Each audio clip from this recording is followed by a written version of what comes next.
I'm having a great talk with Jim Gailloreto in Chicago. Oh, I got it right this time. Yes. Whenever I see double L's, I live in Santa Barbara. I always pronounce things in the Spanish way. We're going to talk here about his CD. Unbelievable! It really took me by surprise. Just an incredible CD that everybody really is going to want. We're going to send people to buy this CD. You know why? Because it is so incredibly entertaining. No kidding, no kidding, Jim. It's called The Pythiad.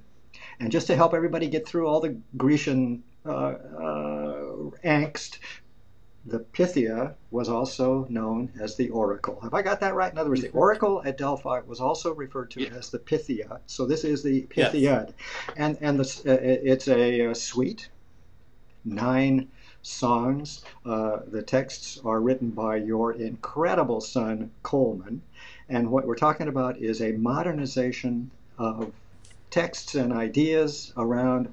If I've got the story right, you jump in if I've got it wrong. But Pythia, the Well, oracle. it, Go yeah, ahead. it's a, Why don't you tell it because it's a fascinating story. Just the story that gets this whole thing started. well, I won't get into all the different movements and the No, no, yeah, characters, but but it's a modern telling of some lesser known Greek characters, and the way it worked out.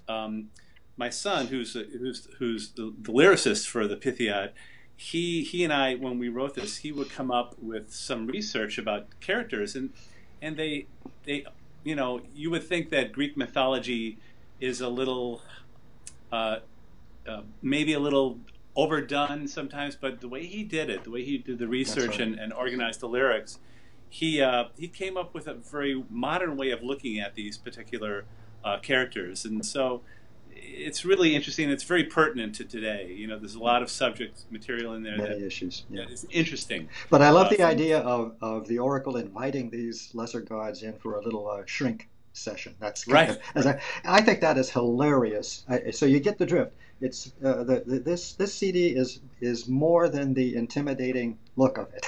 It's very entertaining, very And clever, very yeah, pithy. Yeah. it's pretty soulful and it's a lot of fun too, just to listen to. So And yeah. by the way, the playing, of course, without doubt, some of the best musicians in the country, if not at least Greater Chicago. We're Well, talking.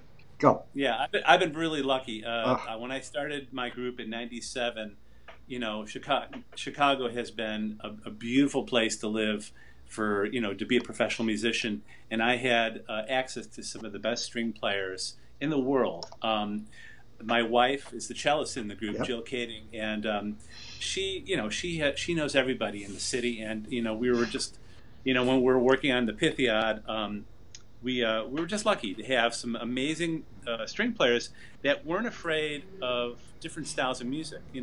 Not everybody's comfortable with negotiating something other than classical music. Sometimes it's difficult, but we got some people who just got it all. They totally were able to grasp some of the jazz elements, some of the classical elements, and Yeah. sort of and all the in between too. And they're very studied musicians. Well, this kind of jumps me a little ahead of where I was beginning to come from, but it jumps me right into this whole idea of third stream, Gunther Schuller's Hmm. idea, and actually very prescient knowledge that sooner or later jazz and classical music we're going to morph in some significant manner.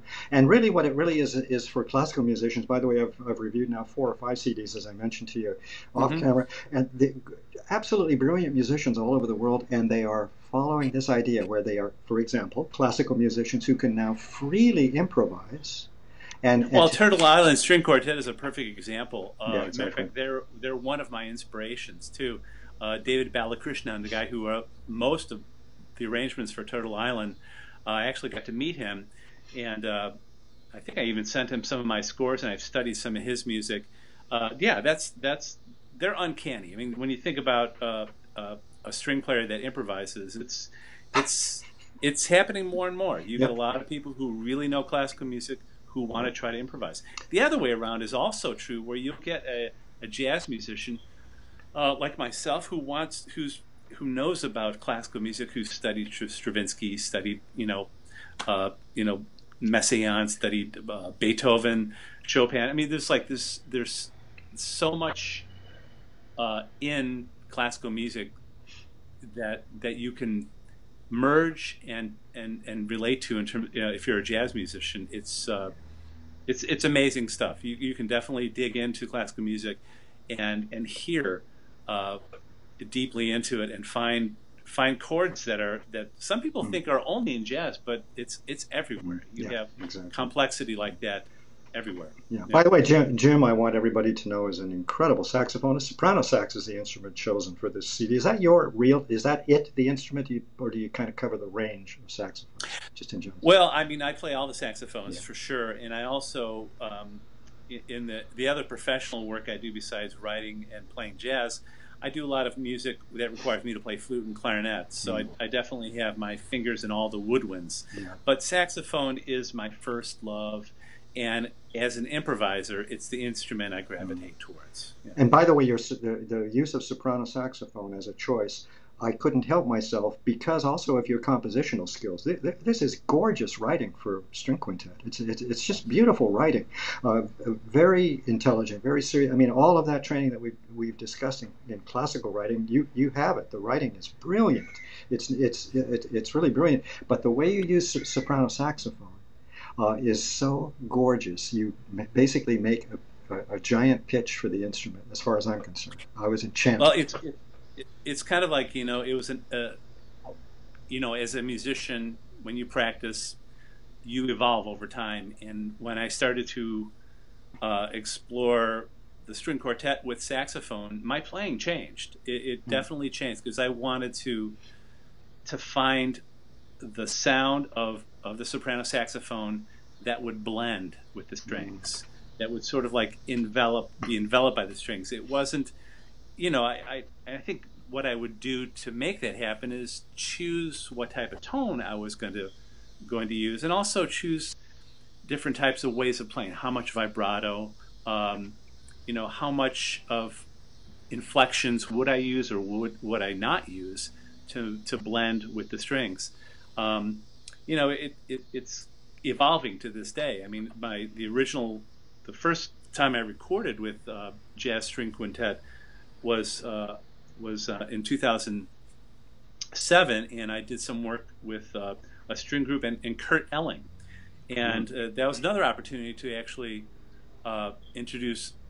The first time I actually worked with voice was with Kurt, and it was challenging to try to figure out how to write so that it features the voice, his voice, and where to put the saxophone in it. And so each time I do an album or performance, I'm considering the players, the instrumentation, and what the music's trying to say. Yeah, and by the way, I think correct me if I have already mentioned this, but Cheryl Wilson, your vocalist, unbelievable. I could not believe what I was hearing. The most gorgeously perfect voice, superb diction, expressivity. I mean, all this wonderful stuff. Not that everybody else doesn't have that in this profession, but just a uniquely satisfying voice to hear. And there's nobody like Cheryl. I can't imagine anybody else singing the Pythiad like she does, for certain. And it was written for her. Matter of fact, during the writing process, we collaborated often, just to sort of figure out the tonality of her voice, the keys that that really brought out colors. Cheryl can sing anything. She has an incredible range. She has her ear, her diction, her pitch. It's remarkable. It's like she's another instrument inside the string section too. She has this uncanny ability for blending, and it's a beautiful thing that I was able to write for her. Yeah. So I hope everybody is understanding that this CD is unique and is very, very high end in terms of quality. Just an amazing CD, and whatever it is, it's jazzish, it's classical, it's satisfying modern texts by your son that also describe so interestingly and with such coy, lovely humor these lesser gods. I guess what I want to talk about next is about this inspiration. What what started? I mean, I know about the Getty Museum. Tell us all about the Getty Museum, where you suddenly found yourselves amongst all these Greek Yeah, well, goodies.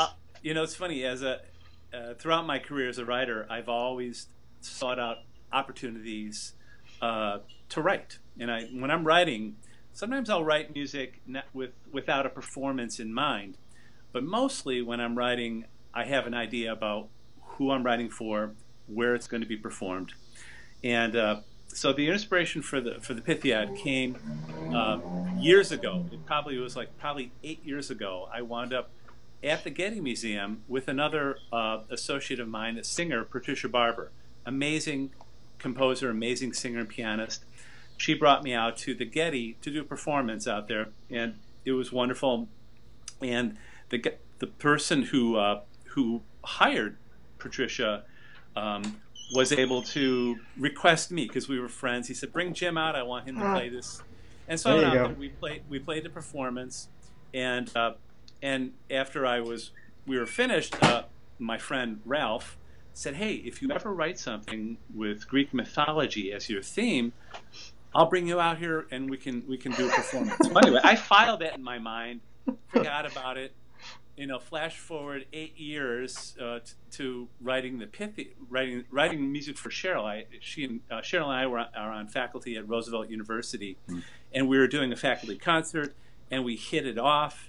And I thought, I got to write more for this lady. It's amazing. And I just went home. I thought, well, let me think about this. And all of a sudden, the light bulb went off. I said, why not Greek mythology? Maybe I could do this at the Getty. I didn't know if that was ever going to happen. So I started writing music and called my son downstairs. I said, "Listen, I'm writing this stuff. Would you ever want to be my lyricist? Because I'm not that person. I do notes. I do arranging. I'm great with melodies and chords and rhythms, but lyrics, it's not my thing." And he agreed to work with me, and we it took us about 6 months to write what is probably like 50 or 60 minutes worth of music, and we took our time. We were in no hurry. I didn't have any performance or any deadlines in the calendar, but as it got to be as the piece started to take shape, I got pretty serious about getting back to Los Angeles. I wound up sending my friend Ralph Flores a CD. I said, "Listen, we did this. Here it is. I don't know if you remember saying that to me, but that's why I wrote this." Where's And my we air actually ticket? wound up going and performing at the Getty Villa in 2016, and it was an amazing experience. It And was this, fantastic. the CD came out in 2017, so everything was Right. flowing We had beautifully. we had a test pressing going that he was able to listen to, and then we wound up mixing and producing the actual CD on a fantastic label. I should mention Origin Classical. If when you talk about jazz and classical music, that label does both. They have classical music division of the label called Origin Classical, and then the Origin label, which is a jazz label. I actually have, I think, two CDs on there. One is both of them are with the Jazz String Quintet, and yeah, I would definitely encourage your listeners to check out Origin. I think they're West Coast and they're amazing. They're And I'm definitely also just yeah. looking at the packaging. Of course, you had choices of packaging, but this is beautiful. I'm just looking at it right now. Beautiful packaging. First They do a class, great first job. class, They first do a class. great Yeah. job. And I'm Yeah. glad you mentioned the Getty Villa Museum, because that's the one in Malibu, the great Getty, I guess, villa that they lived in or something. Anyway, and Yeah. it's just nothing. It's the whole Greco-Roman collection, as I recall. Right. Yeah. Yeah. Yeah. So you are surrounded by statues and figureheads and history from 3,000 years ago and all that stuff. It's pretty So stunning being there. Yeah. yeah. Let's see. What else do I want to? What have I forgotten to ask you before I figure out what else I want to ask you? By the way, your mentor, your composition mentor, Cliff Colnut, is represented. Pythiad is a suite, 9 movement suite, but Right. you've allowed 3 tracks for 3 of his arrangements, as I understand it, that Right. Yeah. helped you understand where you're Cliff, going. when I first started writing for string quartet, it's funny how these things happen. I'll make this story short.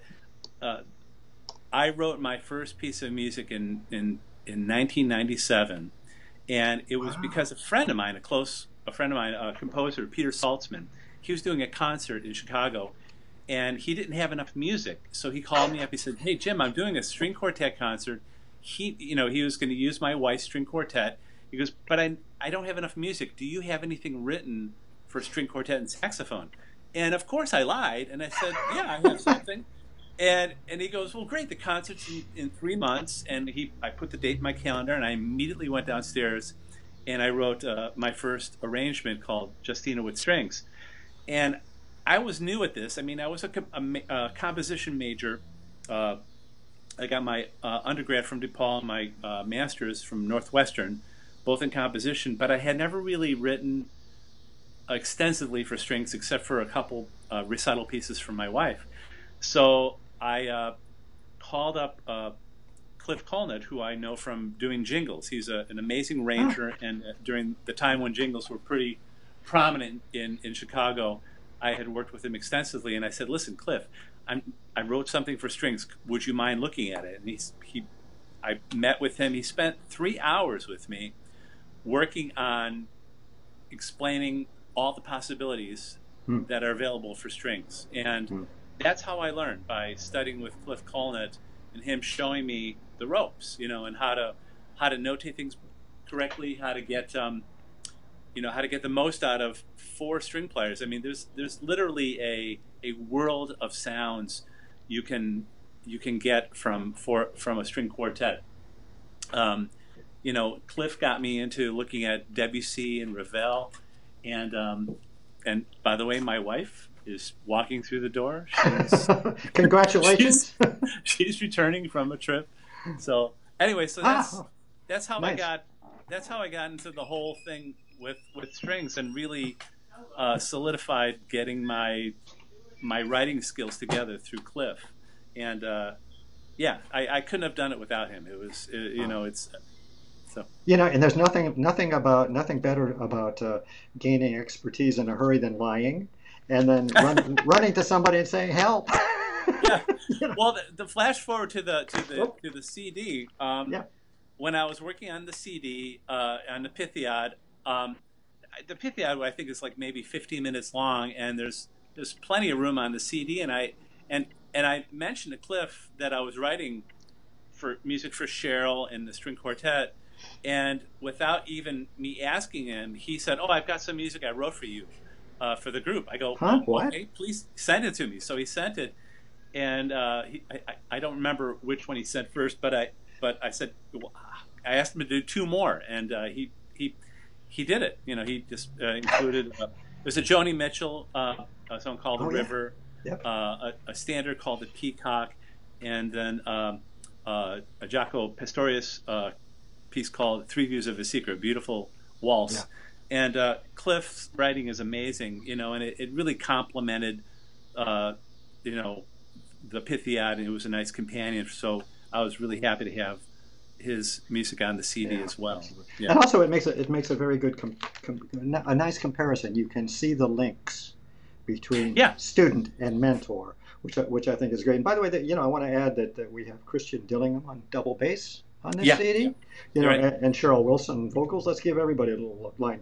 Carmen Kossinger is violinist. Yep, Lisa Faco, I hope, or Facco, Lisa Fago. violin. Yeah, yeah. This is her. This is your wife's quartet, by the way. Right. This is the jazz And, string and quintet, then Jill on cello, of course. and then Loretta Gillespie on viola. Oh, thank you. I forgot Loretta. Viola. We always forget Viola. So sorry, Loretta. I was just kidding. It was me, not Viola. I love the instrument. Okay, well, I think we've just about covered everything. Again, anything you want to say? This is Pythiad. My review will go up in a couple days. I promise. I promise. At Okay. performingartsreview.net, performingartsreview.net, and I'll send out a big e-blast. I think you're going to be with three or four others as I try and get caught up. My mistake starting this whole thing about a year ago was that I figured it would be easy. You sit down, you listen to the CD, you write your notes, you write the CD. Okay, next day, 7 a week, no problem. Nah, not Yeah. even. Right. Maybe 2 a week is what I Well, can muster. it's great that you're doing this, because it's really nice to have a person like yourself to give perspective. And when you're so close to a project, and you hear somebody's unique viewpoints, and it's just great that you're doing this. So Well, thanks for doing it. many Yeah. thanks as well for introducing me to yourself and the Pythiad. This is about number 5 or 6. There are plenty of CDs. I'm going to put all that info up so people can do a good exploration of you and your music making and the quintet's music making. Jim, hang on. Where's your last name? Well, there it is. Jim Gailloreto. That's right. Closer. That's very good. I want to thank you, composer, soprano saxophonist, creator of the Pythiad. I want to thank you very much for giving me a few minutes there in Chicago. Thanks. Thank you, sir. I appreciate it. Okay, hang on. Let me click off.